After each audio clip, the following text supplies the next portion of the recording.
Check bounce case అయినప్పుడు ఒకవేళ మనం ఎవరికైనా చెక్ వచ్చి ఉంటే గతంలో వాళ్ళు మన మీద బౌన్స్ చేస్తుంటే మనం ఏం ప్రికాషన్స్ తీసుకోవాలి అన్నది వండర్ఫుల్ క్వశ్చన్ మీరు అడిగింది. జనరల్గా క్వశ్చన్స్ ఎట్లా అడుగుతారంటే మీరు ఇచ్చిన చెక్ బౌన్స్ అవుతే మీరు మీ డబ్బులు ఎలా రాబెట్టుకోవాలి అని అడుగుతారు. మీరు అడిగింది ఏంటి అంటే మీరే చెక్ ఇచ్చి దాన్ని బౌన్స్ చేస్తే దాని ప్రికాషన్స్ ఎలా తీసుకోవాలని అడిగారు. చాలా మంచి క్వశ్చన్. ఎందుకు అవుతుంది ఇలా? ఫస్ట్ ఎందుకు అవుతుంది అంటే మీరు చెక్ ఇచ్చి మర్చిపోతారు, మీ చెక్ వెనక్కి తీసుకోరు. మీరు జనరల్ సహజంగా ఇంటి దగ్గర చిట్టీలు వేస్తూ ఉంటామా? ఇంటి దగ్గర అందరు చిట్టీలు. యాక్చువల్గా చిట్ ఫండ్ ఏంటి? చిట్ ఫండ్కి ఒక యాక్ట్ ఉంది, అది రిజిస్టర్ అవ్వాలి, ఇవన్నీ ఉంటాయి. కానీ అందరూ 99% ఇంటి దగ్గర ఎవరో చిట్టి వేస్తారంటే మనం డబ్బులు ఇచ్చేస్తాం. ఈ చిట్టి పాడి తర్వాత బ్లాంక్ చెక్ అడుగుతారు ఎవరైనా కూడా.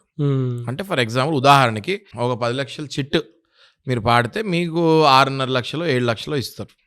ఇచ్చిన తర్వాత ఆయన ఏమడుగుతాడు మిమ్మల్ని, ఒక బ్లాంక్ చెక్ ఇవ్వండి నాకు అని అడుగుతారు. ఆ కంగారులో మనకి అప్పుడు ఎంతో అత్యవసరమైన డబ్బులు అవసరం ఉంటుంది కాబట్టి ఆ కంగారులో మనము సచ్చినట్టు మనము బ్లాంక్ చెక్ ఇచ్చేసి ఆ 6 లక్షలు అప్పటికి ఆ రోజుకి మనకి పని అయిపోతుంది అని 6 లక్షలు తీసుకొని మనం వెళ్ళిపోతాం.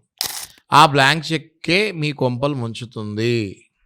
ఎప్పుడైతే మీరు చిట్టి లాస్ట్ వరకు కట్టి ఒక 5 నెలలు ఎప్పుడైతే మీరు కట్టలేకపోయారో ఆయన ఆ చెక్ మీద ఇష్టం వచ్చిన అమౌంట్ రాసేసుకొని అది కోర్టులో డిపాజిట్ చేస్తాం జరుగుతుంది.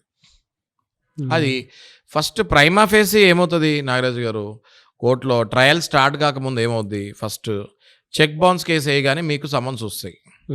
మీరు కనుక కోర్టుకి వెళ్ళకపోతే మీకు నాన్ బెయిలబుల్ వారెంట్ వస్తుంది. కాబట్టి ప్రైమా ఫేసిగా మనం నోటీస్ సమన్స్ రాగానే మనం భయపడి కోర్టుకి వెళ్ళాల్సి వస్తుంది.